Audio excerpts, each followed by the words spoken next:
Salut tout le monde, c'est Daphné Boa. Aujourd'hui, je vais vous amener avec moi pour une journée aux écuries.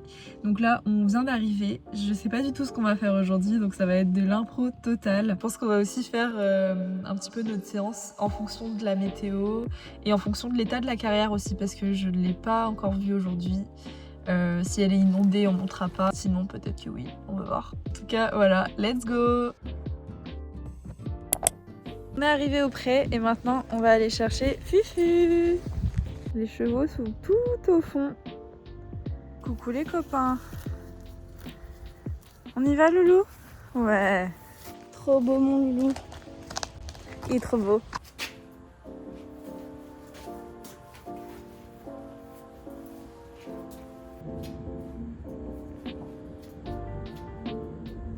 Le rinçage de base est fait.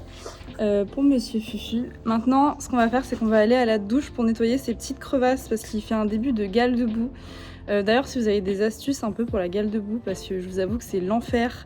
Quoi qu'il arrive, ça revient toujours. Donc voilà. Ce que je fais pour la gale de boue, c'est que j'utilise ce produit désinfectant. Donc c'est un produit qui a été vendu par mon veto.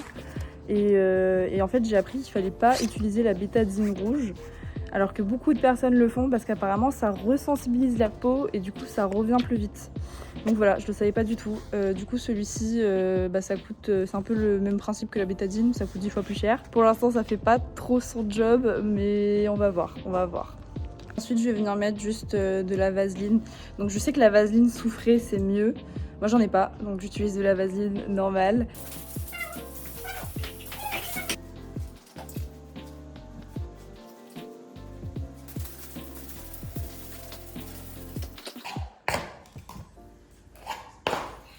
Ça c'est fait et maintenant on va les préparer pour monter.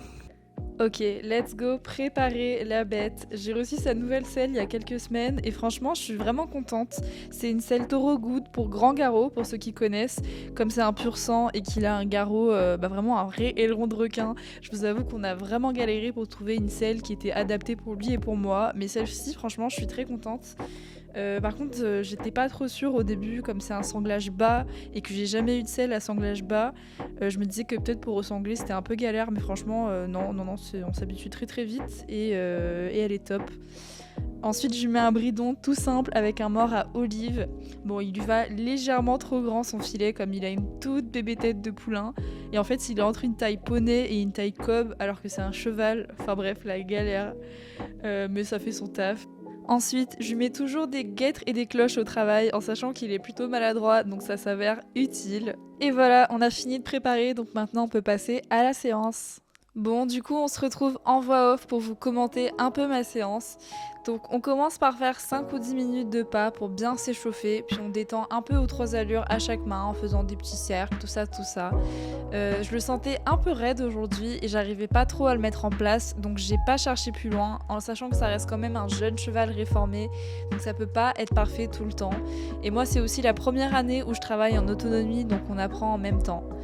Du coup, on a décidé de faire une toute petite séance en travaillant des choses simples, en sachant que moi j'avais mal au dos aussi, donc j'avais pas trop envie de monter très longtemps. On a quand même travaillé quelques départs au galop du pas, il part de mieux en mieux, en sachant qu'il y a pas si longtemps je galérais rien que pour le faire partir à juste sur cette main, donc j'étais vraiment très contente de lui. Puis à l'autre main, il rajoute quelques foulées de trop, mais c'est pas grave, ça peut pas être parfait tout de suite et ça lui demande beaucoup de s'équilibrer, et là, faut dire qu'il était un peu déconcentré par le cheval qui arrivait.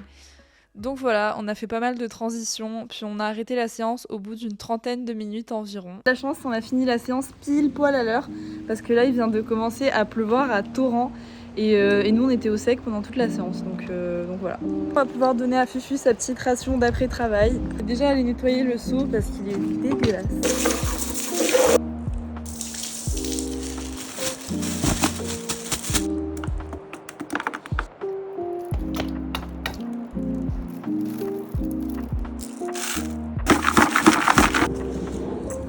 Et voilà loulou.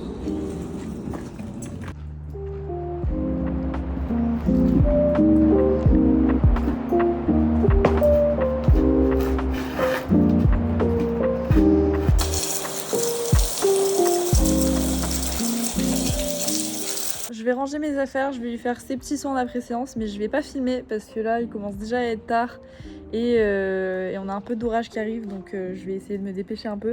Et on s'est arrêté sur le chemin pour faire un petit bisou aux copains du pré d'à côté. Et franchement, je trouve que ce plan est magnifique. Vraiment, ils sont trop beaux, tous les trois. En plus, tous les trois d'une robe différente. Voilà, donc c'était le petit moment bisou et plan très joli. De toute façon, Fufu, il est beaucoup trop sociable. J'ai jamais vu un cheval qui l'aime pas. Ensuite, j'ai décidé de recouvrir Fufu pour la première fois de l'année parce qu'il allait faire 5 degrés. Donc voilà, l'été est fini. Là, il est parti rejoindre ses copains au pas, tranquillou.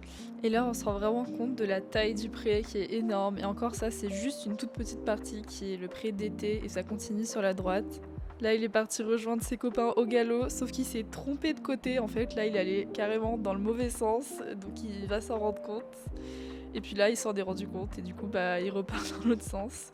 Et en plus, il fait ça tout le temps. Du coup, je trouve ça vraiment drôle. Il a toujours pas compris où était l'entrée du pré. Et voilà, le vlog est terminé. J'espère qu'il vous aura plu. Et si c'est le cas, n'hésitez pas à vous abonner pour ne pas rater nos prochaines vidéos. Et à très bientôt.